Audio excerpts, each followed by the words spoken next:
Mon cœur exulte en l'Éternel. Ma force s'est élevée par l'Éternel. Ma bouche s'est ouverte contre mes ennemis, car je me réjouis de ton salut. Nul n'est saint comme l'Éternel. Il n'y a point d'autre que toi. Il n'y a point de rocher comme notre Dieu. Ne multipliez pas vos paroles sans cesse plus arrogantes. Que l'audace ne sorte pas de votre bouche. Car l'Éternel est un Dieu qui connaît tout, et par lui sont pesés tous les agissements. L'Éternel fait mourir et il fait vivre. Il fait descendre au séjour des morts et il en fait remonter. L'Éternel appauvrit et il enrichit. Il abaisse et il élève. De la poussière il redresse l'indigent, du fumier il relève le pauvre, pour les faire siéger avec les notables, et il leur donne en héritage un trône de gloire. Car à l'Éternel sont tous les colonnes de la terre, et c'est sur elle qu'il a posé le monde.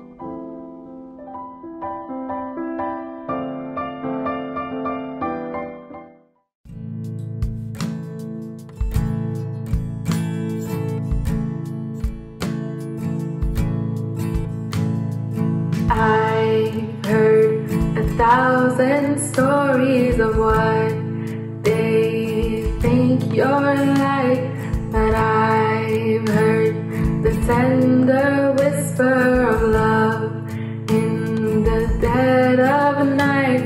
You tell me that you're pleased and that I'm never alone. You're a good, good father. It's who you are. It's who you are. It's who you are. And I'm loved by you. It's who I am. It's who I am. It's who I am. And I've seen many searching for answers, far and wide, but I know we're all searching for answers. Only you provide, because you know just what we need before we say a word. You're a good, good father. It's who you are. It's who you are. It's who you are, and I'm loved by you. It's who I am. It's who I am. It's who I am. You're a good, good father. It's who you are. It's who you are. It's who you are, and I'm loved by you. It's who I am. It's who I am. It's who I am. You are perfect in all of your ways. You are perfect in all of your ways. You are perfect in all of your ways. You are. You are perfect in all of your ways. You are perfect in all of your ways. You are perfect in all of your ways to us. It's love so undeniable, I can hardly speak, and peace so unexplainable, I can hardly think, as you call me, deeper still as you call me, deeper still as you call me, deeper still, and to love, love, you're good, good Father. It's who you are, it's who you are. It's who you are, and I'm loved by you. It's who I am. It's who I am. It's who I am.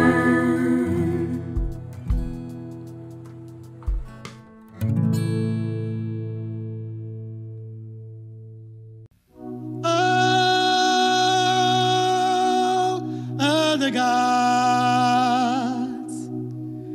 they are the works of man, but we serve the Most High God, and there is none like you, Jehovah. You are the Most High. You are the Most High God. Jehovah, you are the Most High. You are the Most High God. Jehovah, you are the Most High. You are the Most High God. Jehovah, you are the Most High. You are the Most High God. Yeah, Jehovah.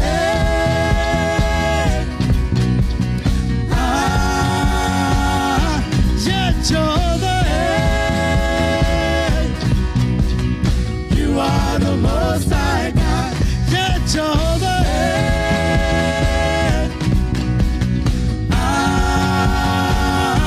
Yeah, Jehovah. We're singing, you are the Most High God. All other gods,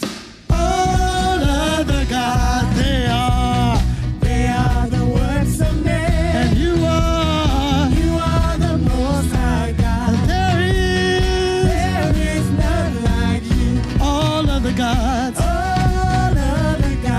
they are the works of man. And you are the Most High God. And there is none like you. Jehovah, you are the Most High. You are the Most High God. Jehovah, you are the Most High. You are the Most High God. Jehovah, you are the Most High. You are the Most High God. Jehovah, you are the Most High. You are the Most High God. Yeah, Jehovah.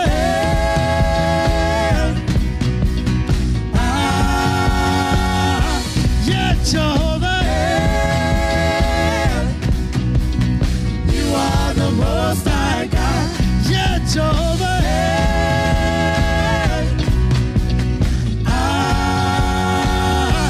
Yeah, Jehovah.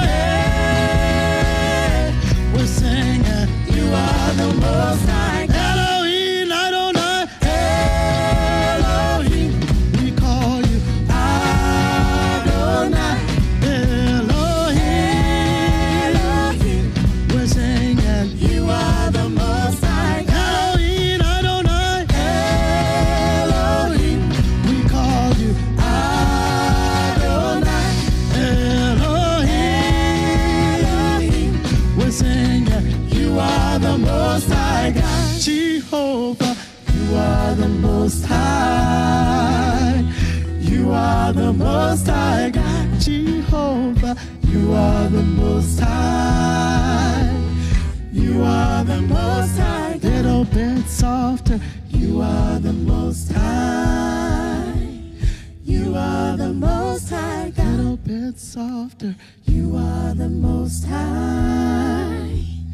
You are the Most High God. Yeah, Jehovah.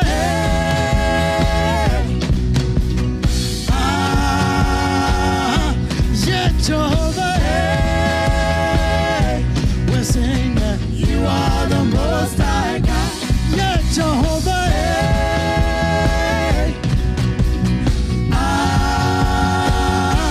Yeah, Jehovah. We're singing, you are the Most High God. Jehovah, you are the Most High. You are the Most High God. Jehovah, you are the Most High. You are the Most High God. Jehovah, you are the Most High. You are the Most High God. One last time now. You are the Most High. You are the Most High God.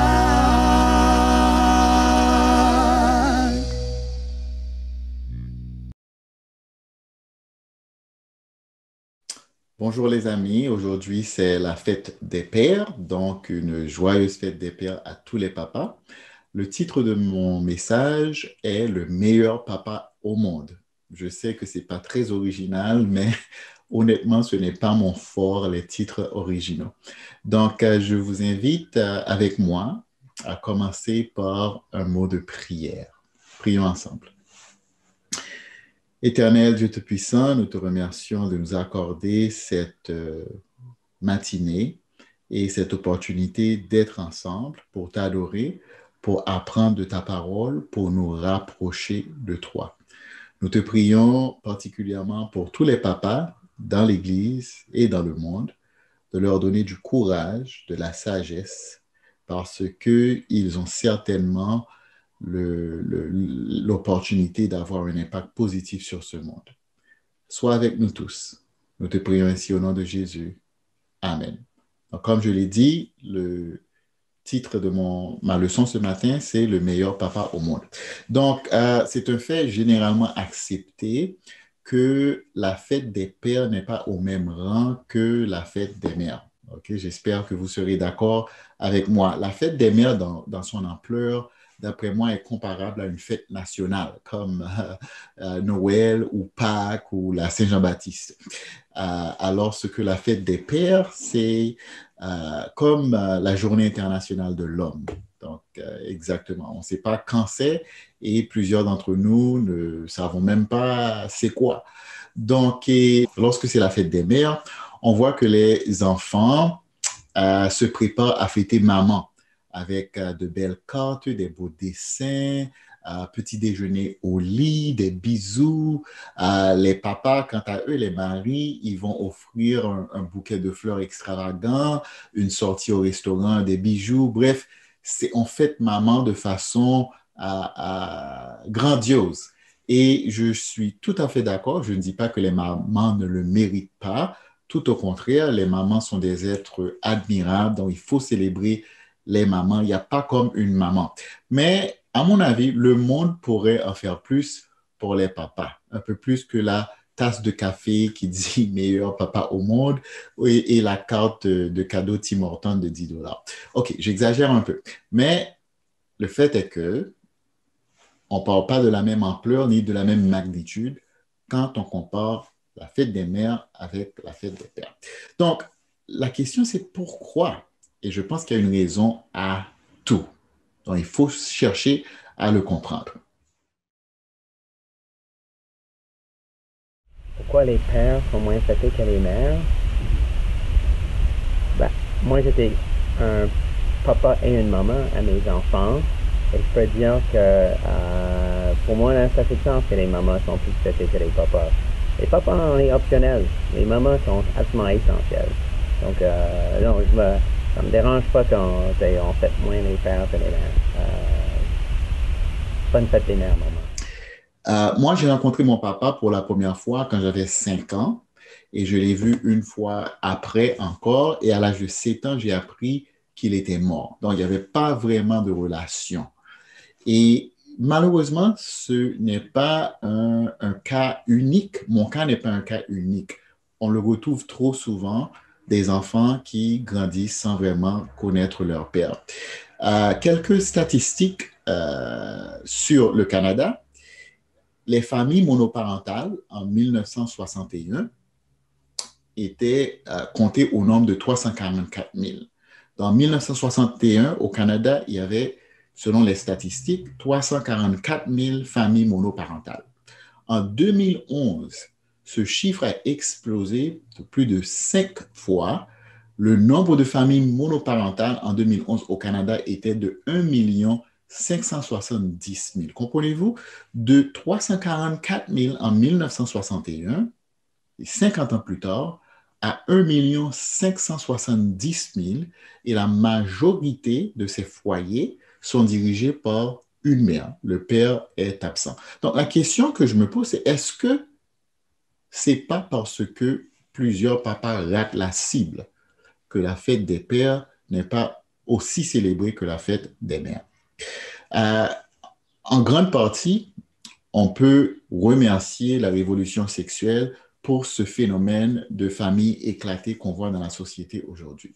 Donc, tout simplement, je suis en train de dire que je pense que les papas peuvent faire mieux. Notre thème de l'année est animé par l'Esprit. Donc, sous-entendu, le Saint-Esprit, l'Esprit de Dieu.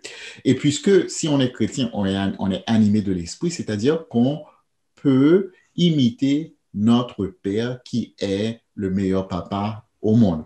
Donc, ce matin, je veux que nous regardions ensemble quel genre de papa Dieu est pour nous, pour sa créature. Donc, nous allons regarder dans Éphésiens, chapitre 1er, et nous allons voir quel genre de papa Dieu est. Donc, Éphésiens 1er, la lettre de Paul aux Éphésiens, il commence dans le verset 1 en disant « De la part de Paul, apôtre de Jésus-Christ par la volonté de Dieu, aux saints qui sont à Éphèse et qui sont fidèles en Jésus-Christ, que la grâce et la paix vous soient données de la part de Dieu, notre Père et du Seigneur Jésus-Christ. » Donc, tout simplement, c'est une formule de salutation. Paul annonce sa lettre à ses auditeurs. Continue au verset 3. Paul dit « Béni soit le Dieu et Père de notre Seigneur Jésus-Christ, qui nous a bénis de toute bénédiction spirituelle dans les lieux célestes en Christ. » OK, ça commence à être excitant. Paul dit que Dieu nous a généreusement donné une multitude de bienfaits. Encore une fois, ça commence bien. C'est ce qu'un bon papa fait. Il comble ses enfants de bienfaits, de présents. Mais Paul dit dans les lieux célestes et en Christ. Donc, cherchons à comprendre qu'est-ce que ça veut dire, Paul. Explique-nous. Donc, Paul s'explique au verset 4, il dit « En lui, en Jésus-Christ, Dieu nous a choisis avant la création du monde pour que nous soyons saints et sans défaut devant lui.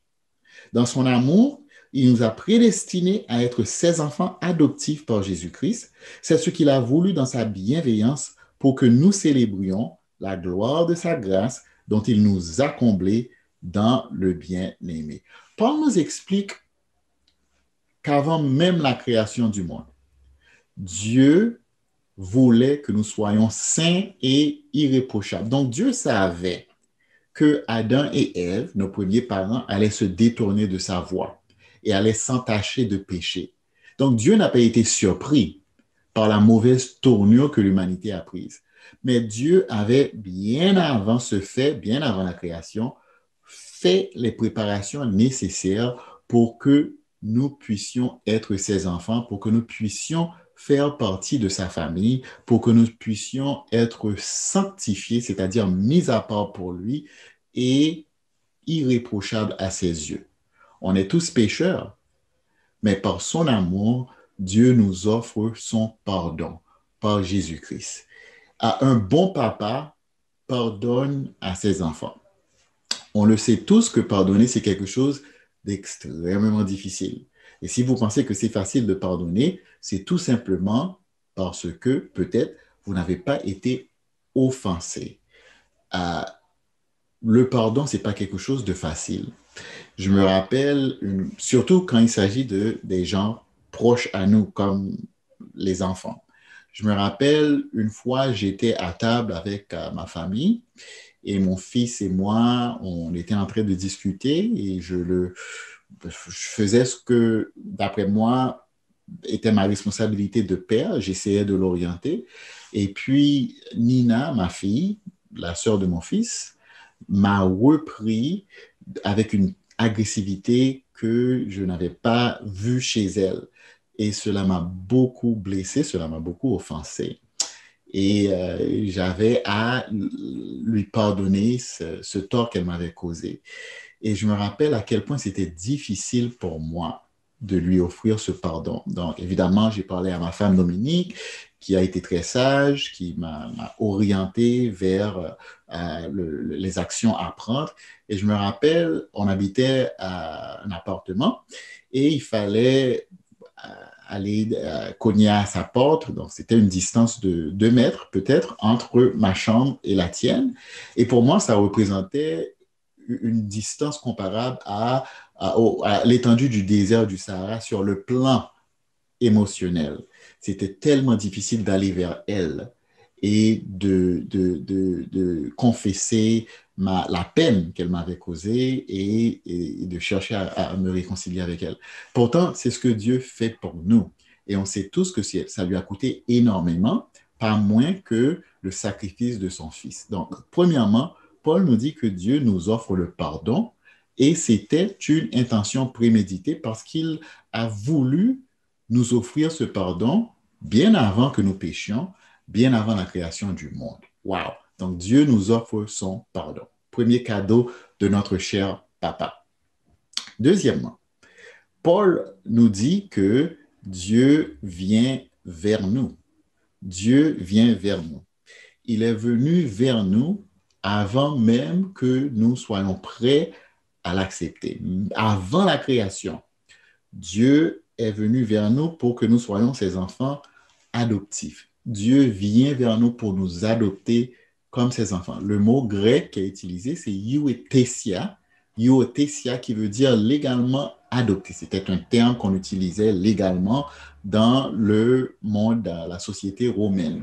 Donc Dieu, avant même la création, nous a légalement adoptés par Jésus-Christ.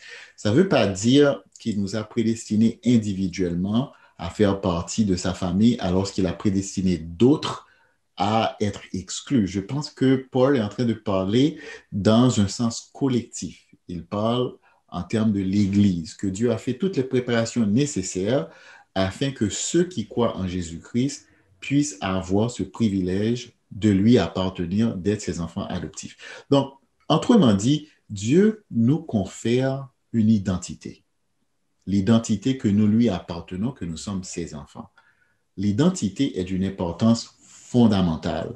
En fait, le terme crise identitaire qui a été développé par un psychoanalyste il y a plusieurs années qui s'appelle Erik Erikson, il l'a attribué à cette étape de la vie d'adolescence où les adolescents ou les jeunes adultes se cherchent eux-mêmes. Il y a une étude récemment qui montre que ce n'est pas uniquement les ados ou les jeunes adultes qui passent par une crise identitaire. Cette étude a vu ou a établi le fait que les gens qui partaient à la retraite, dont on parle des baby boomers dans la soixantaine, vivent également une crise identitaire. Puis c'est facile à le comprendre parce que ces gens travaillaient pendant plusieurs décennies, donc leur emploi, leur rôle, leur fonction en tant que travailleur était l'élément essentiel de leur identité. Donc, quand ils partent à la retraite, cet élément-là leur est enlevé. Donc, qu'est-ce qui définit leur être? Qu'est-ce qui définit leur identité? Donc, l'identité est le fondement et la base de tout. Avant de faire quoi que ce soit, avant de passer à l'action, il faut comprendre qui on est. Je vous donne 2 exemples dans l'Ancien Testament. Adam et Ève. Dans l'histoire de la Genèse, on voit que Dieu confère son identité à Adam et Ève. Adam et Ève sont les enfants de Dieu. Ils sont créés à l'image de Dieu. Ils sont porteurs de l'essence de Dieu. Pourtant, le diable vient et il essaie de changer cette identité. Il essaie de convaincre, de persuader Adam et Ève qu'ils sont eux-mêmes des dieux, indépendants de Dieu. Puis on voit comment ce changement identitaire détourne Adam et Ève de la voie que Dieu leur avait tracée. Donc c'est une vie, on peut dire, complètement différente. Un autre exemple, mais avant de passer à un autre exemple, je veux attirer votre attention sur le message que le monde nous transmet, ce que le monde nous dit par rapport à notre identité. Que nous dit le monde? Que te dit le monde, la société, par rapport à ton identité? Mais c'est très simple. Premièrement, commençons par ton apparence physique.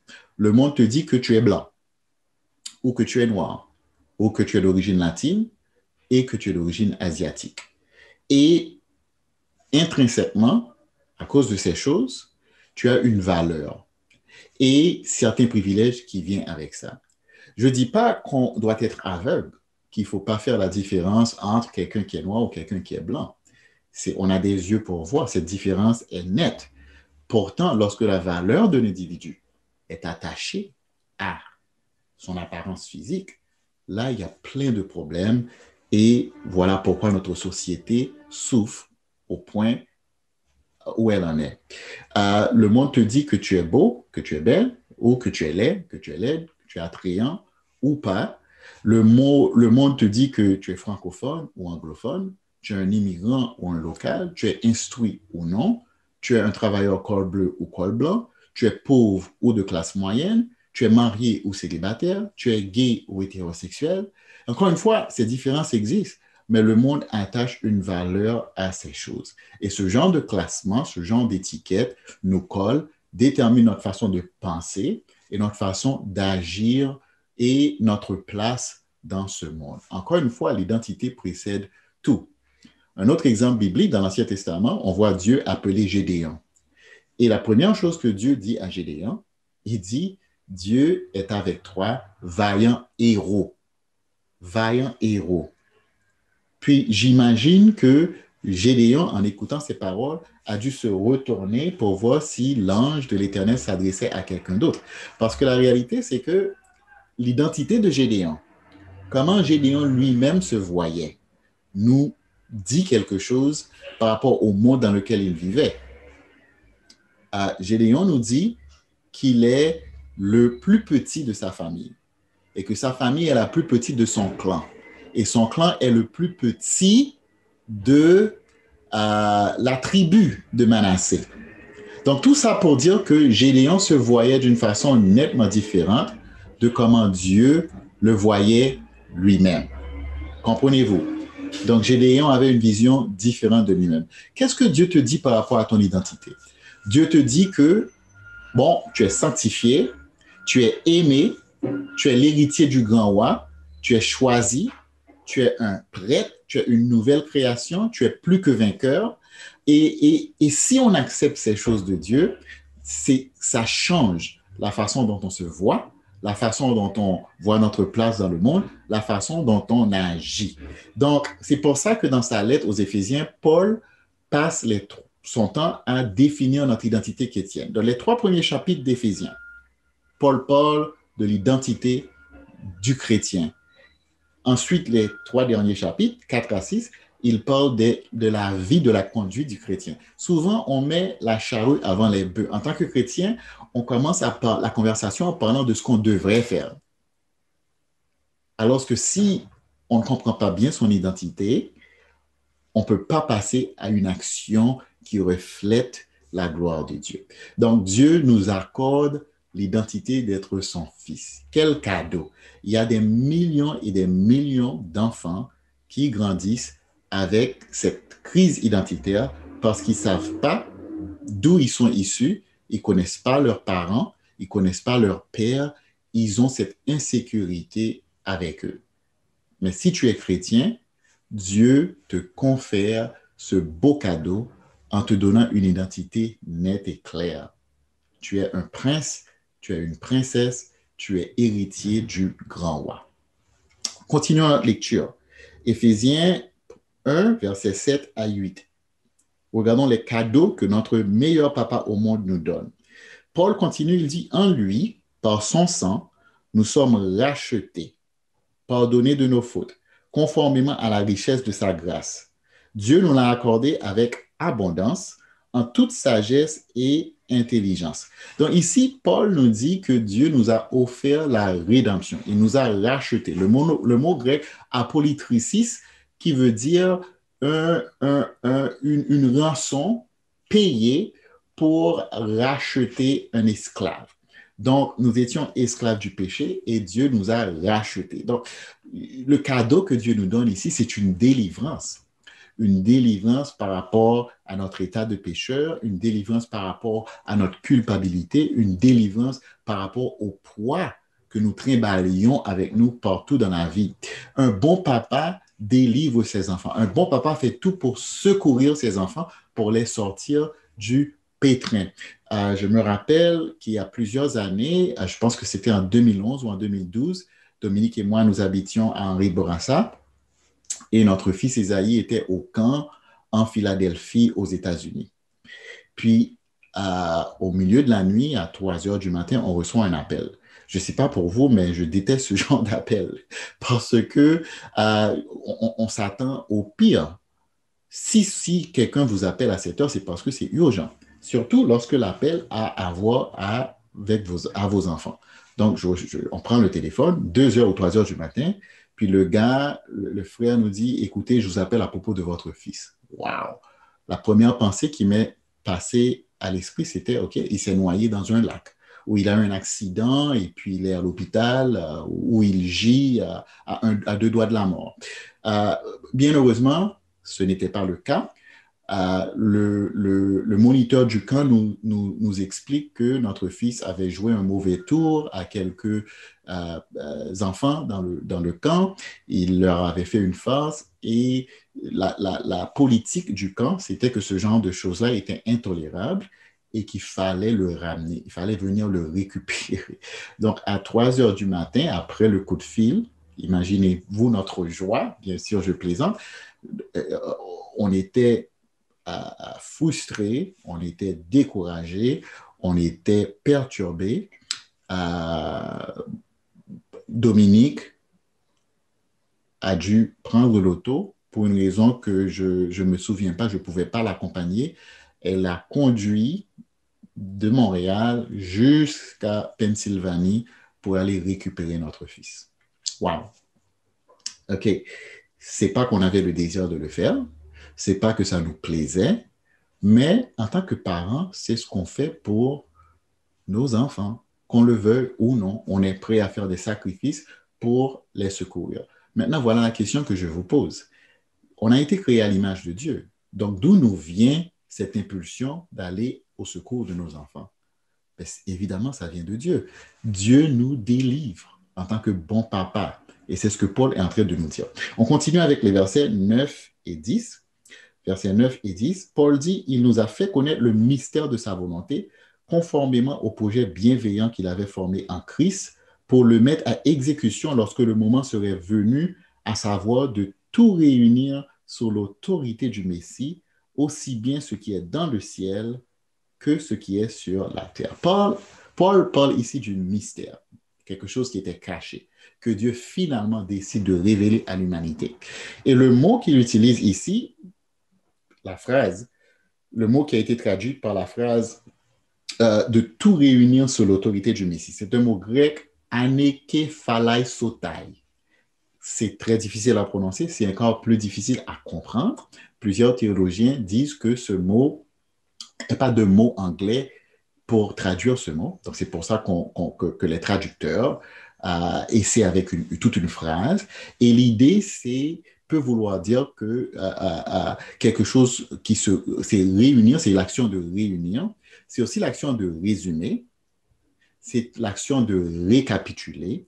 C'est l'action de restaurer. Mais aussi, c'est l'action de redire une histoire d'une autre façon. Puis ce que les théologiens semblent comprendre, c'est que Paul est en train de dire que Dieu, à travers Jésus-Christ, réécrit un nouveau narratif de l'histoire de l'humanité. Donc, Jésus-Christ est en train de redire l'histoire de l'humanité. Et dans cette histoire qu'il nous raconte, il s'agit de réunir et de réconcilier tout, mais tout dans l'univers à Dieu. C'est quelque chose qui dépasse l'entendement. Mais Paul dit que Dieu nous révèle ce mystère. C'est quelque chose que Dieu fait, c'est quelque chose que Dieu accomplit, et Dieu cherche à nous inviter dans cette œuvre et dans ce mystère. Donc, mon point ici, c'est qu'un bon papa choisit d'ouvrir son cœur à ses enfants. Un papa choisit d'ouvrir son cœur à ses enfants. Dieu choisit de nous révéler ce secret. Ce n'est pas une obligation pour lui. mais parce que nous sommes ses enfants chéris, il nous ouvre son cœur sur son désir de restaurer l'humanité. On en a déjà discuté du fait que le monde est un chaos, il y a tellement de misère, il y a tellement d'injustice, mais Dieu nous dit, chut, attendez, tout est en marche pour restaurer l'humanité. Tout est en marche pour redire l'histoire de l'humanité d'une façon nouvelle, où toutes ces peines, toutes ces douleurs, toutes ces choses seront absentes. Et je vous invite à faire part dans cette œuvre et à comprendre ce secret. Puis c'est là où, en tant que papa, je réalise l'une de mes plus grandes erreurs, que je n'ai pas assez ouvert mon cœur à mes enfants. En décembre dernier, ma fille Nina et moi, nous avons eu une conversation d'une profondeur incroyable qui nous a rapprochés, qui nous a intimement liés. Et elle me disait qu'elle ne me voit pas pleurer souvent. Puis je lui disais, attends, je pleure tout le temps, je pleure devant elle. Elle dit, oui, parfois tu pleures en public, mais je ne t'ai jamais vu pleurer à la maison. Puis je me disais, mais attends, je pleure. Quand je prie, parfois je pleure. Si j'entends une nouvelle, si je fais face à une injustice, lorsque les gens souffrent, je pleure. Mais j'ai réalisé qu'elle avait raison, je ne pleurais pas devant mes enfants. Et en fait, je réalise que euh, c'est ma façon de voir la tristesse, c'est ma façon de voir les larmes. Je trouve que c'est pas une bonne image pour moi en tant qu'homme de paraître faible aux yeux de mes enfants. Et j'ai réalisé que ça a été une erreur parce que j'aurais eu une relation encore plus intime avec mes enfants si j'avais de façon intentionnelle décidé, choisi d'ouvrir mon cœur, de leur permettre de me voir dans mes états de faiblesse. C'est ce que Dieu fait pour nous, les amis. Dieu nous ouvre son cœur. Puis finalement, versets 11 à 14, Paul nous dit, versets 11 à 14, en lui, nous avons été désignés comme héritiers, ayant été prédestinés suivant le plan de celui qui met tout en œuvre conformément aux décisions de sa volonté, pour servir à célébrer sa gloire, nous qui avons par avance espéré dans le Messie. En lui, vous aussi, après avoir entendu la parole de vérité, l'évangile qui vous sauve, en lui, vous avez cru et vous avez été marqués de l'empreinte du Saint-Esprit qui avait été promis. Il est le gage de notre héritage en attendant la libération de ceux que Dieu s'est acquis pour célébrer sa gloire. Dieu nous a donné une promesse, un gage. Il a garanti notre avenir. Et Paul nous dit que l'Esprit Saint qu'il a mis en nous le jour de notre baptême, cet Esprit Saint est un gage, une garantie de la promesse qu'il nous fait, de l'avenir qu'il nous réserve. C'est incroyable. Dieu n'agit pas seulement dans notre passé et notre présent, mais pour notre avenir également. Un bon papa garantit l'avenir de ses enfants. Et c'est ce que Dieu fait pour nous. Et en tant que père, en tant que parent, nous devons également préparer l'avenir de nos enfants. Encore une fois, nous le faisons, parfois même par instinct, parce que c'est l'essence de Dieu en nous. Nous sommes créés à l'image de Dieu. Donc, les amis, rappelons-nous à quel point nous sommes aimés et à quel point Dieu est le meilleur papa au monde. Il nous donne un tas de bienfaits et il nous a choisis pour que nous soyons ses enfants. Donc, prenons le temps de le louer, de le remercier d'être un si bon père pour nous et tâchons d'imiter son exemple tous les jours. Pour le repas du Seigneur que nous allons prendre dans quelques minutes, je vous invite à penser à ce grand amour que Dieu a pour vous. Quel que soit là où vous êtes, quel que soit là où vous vous trouvez dans votre cheminement, quelles que soient vos fautes, quel que soit votre passé, pensez à Dieu comme étant le Père tout-puissant et bienveillant qui veille sur vous et qui cherche à avoir cette relation intime avec vous. Laissons-nous inspirer par son amour et ayons cette vision de la vie afin qu'elle puisse déterminer notre conduite dans le monde. Donc, encore une fois, bonne fête à tous les papas et que Dieu vous bénisse. Merci.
Bonjour tout le monde. Bonjour. Merci Stanley pour ton message.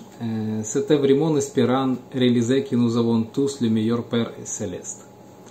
Quand tu as prêché, je me suis souvenu de mon père qui est décédé en 2004 et qui était pour moi et pour mes 4 frères le meilleur papa et qui me manque vraiment. Mais grâce à Dieu, nous avons tous le meilleur papa dans le ciel et nous ne sommes jamais seuls. Bonne fête de Père. Merci Sacha. Les annonces pour aujourd'hui. Nous aurons notre pratique de français lundi à 7h. Le lien est dans le courriel de lundi. Moi, je participe à cette pratique-là. Moi, j'aime bien. Si vous voulez, vous pouvez aller sur le lien Zoom à 7h. Et vous pouvez aussi inviter les gens qui habitent au Québec pour participer. C'est gratuit. Nous aurons notre mi-semaine par groupe de famille. Jeudi matin, nous aurons le temps de dévotionnel pour les femmes à 7h. Du matin, le lien dans le courriel de lundi aussi. Le dimanche 27 juin, nous aurons notre service en ligne sur la chaîne YouTube, comme d'habitude. Nous aurons aussi le service à meilleur. Vous devez réserver avec Stanley si vous voulez participer. Et aussi, nous aurons un service au parc à Verdun. Vous devez réserver avec Patrick Kelly.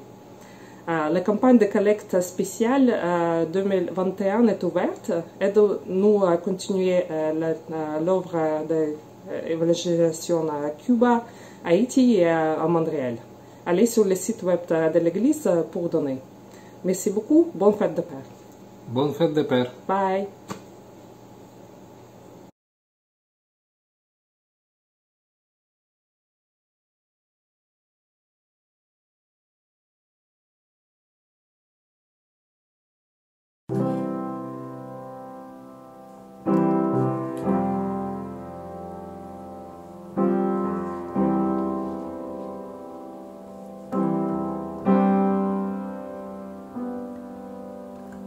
Dieu te bénit et te garde, il rayonne sur toi et t'accorde sa grâce.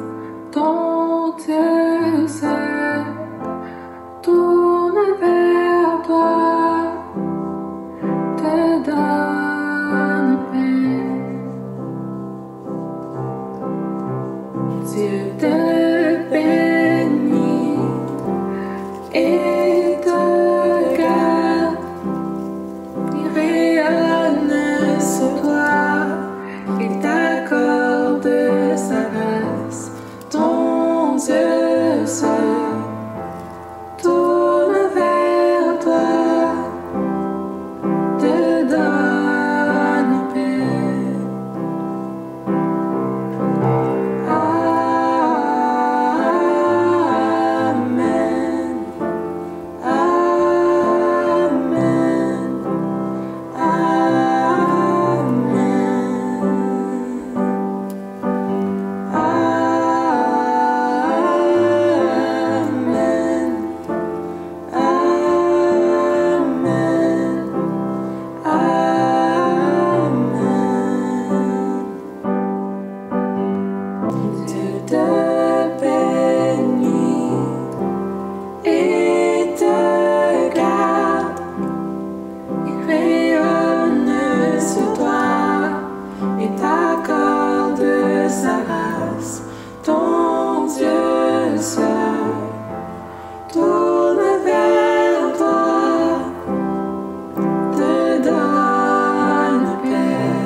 Sur ta famille et tes enfants et les enfants de leurs enfants, que sa faveur reste sur toi pour plus de nuits, génération sur ta famille et tes enfants et les enfants de leurs enfants. Que sa faveur reste sur toi pour plus de 1000 générations sur ta famille et tes enfants et les enfants de leurs enfants. Que sa faveur reste sur toi pour plus de 1000 générations sur ta famille et tes enfants et les enfants de leurs enfants. Que sa présence t'environne là avec toi, à tes côtés, qu'il t'inonde et t'entoure. Il est pour toi, il est pour toi, dès le matin jusqu'au coucher, à chaque pas, veillant sur